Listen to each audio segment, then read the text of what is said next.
பக்தின்னு சொல்கிறோம் இல்லையா, அது வந்து 3 வகைப்படும் அப்படிங்கிறார் ஒரு பெரியவர்.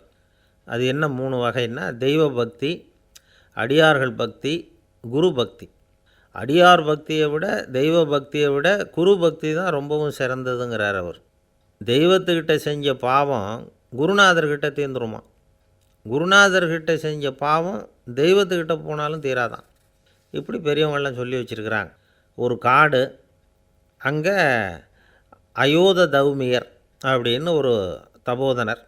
அவர் பல மாணவர்களை ஒன்றா சேர்த்து ஒரு குருகுலம் நடத்திக்கிட்டு இருக்கிறார்.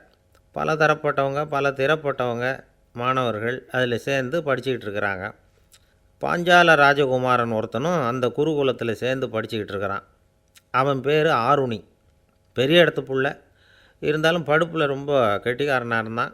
அவன் தான் அங்கே முதல் மாணவன். ஒரு நாள் குருநாதர் அந்த அரசகுமாரனை கூப்பிட்டார். நம்ம குருகுலத்துக்கு சொந்தமான வயலில் தண்ணீர் பெருகி வெள்ளம் வந்து பயிரை வந்து அழிக்குதான். அதனால் நீ போய் மடையை அடைச்சிட்டு வந்துரு அப்படின்னார். அந்த அரசகுமாரன் உடனே புறப்பட்டான். குருநாதர் சொல்லிட்டார்ல, உடனே புறப்பட்டான். நான் பெரிய இடத்து பிள்ளையாச்சே, ராஜகுமாரனாச்சே, ரொம்ப செல்வாக்கூட வளர்ந்தவனாச்சே, நான் போய் வயலில் இறங்கி வேலை செய்கிறதா அப்படின்னுலாம் அவன் நினைக்கல. குருநாதர் கட்டளையை நிறைவேற்ற வேண்டியது நம்ம கடமை அப்படின்னு நினச்சான். உடனே ஒரு மண்வெட்டியை தூக்கி தோளில் வச்சுக்கிட்டு புறப்பட்டு போயிட்டான். வயலுக்கு போனான். பார்த்தான், தண்ணி கரையை உடச்சிக்கிட்டு வயலுக்குள்ளே ஏகமாக பாஞ்சிக்கிட்டு இருக்குது. இவன் மண்வெட்டியால் களிமண்ணை புல்லோடு சேர்த்து புல் பற்ற மாதிரி வெட்டி வெட்டி போட்டான். இருந்தாலும் மடையை அடைக்க முடியல. தண்ணி அதை மீறி வந்துக்கிட்டே இருக்குது. தண்ணி வந்து வேகமாக வயலுக்குள்ளே போய்கிட்டே இருக்குது. போடுற பத்தையெல்லாம் கரைஞ்சி கரைஞ்சி போயிட்டுருக்கு. இருந்தாலும் இவன் தன்னுடைய முயற்சியை கைவிடலை. வெட்டி வெட்டி போட்டுக்கிட்டே இருக்கிறான். காலையில் அங்கே போனவன் சாயந்தரம் வரைக்கும் இப்படி செஞ்சுக்கிட்டு இருக்கிறான். உடம்பும் மனசும் ரொம்பவும் சோர்ந்து போச்சு.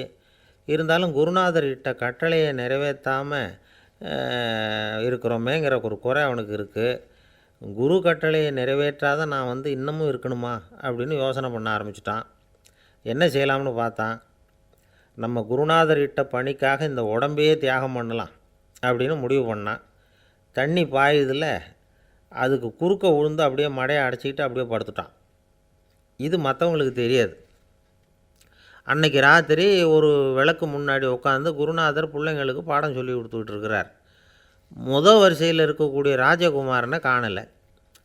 நம்ம ஆருணி எங்கே போனா அப்படின்னு சொல்லி மற்ற மாணவர்களை விசாரித்தார்.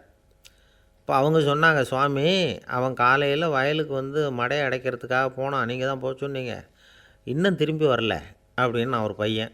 குருநாதர் உடனே ஒரு தீவெட்டி எடுத்துக்கிட்டு மாணவர்களை அழைச்சிக்கிட்டு வயலுக்கு போனார். அங்கே போய் பார்த்தா ஆளை காணும். ஆருணி ஆருணின்னு சொல்லி சத்தம் போட்டு கூப்பிட்டு பார்க்குறார். நான் இங்கே இருக்கேன் குருநாதா அப்படின்னு காலுக்கு அடியிலேருந்து ஒரு சத்தம் வருது. குனிஞ்சு பார்த்தா அவன் மடையில் படுத்துருக்குறான். என்னப்பா இதுன்னார்.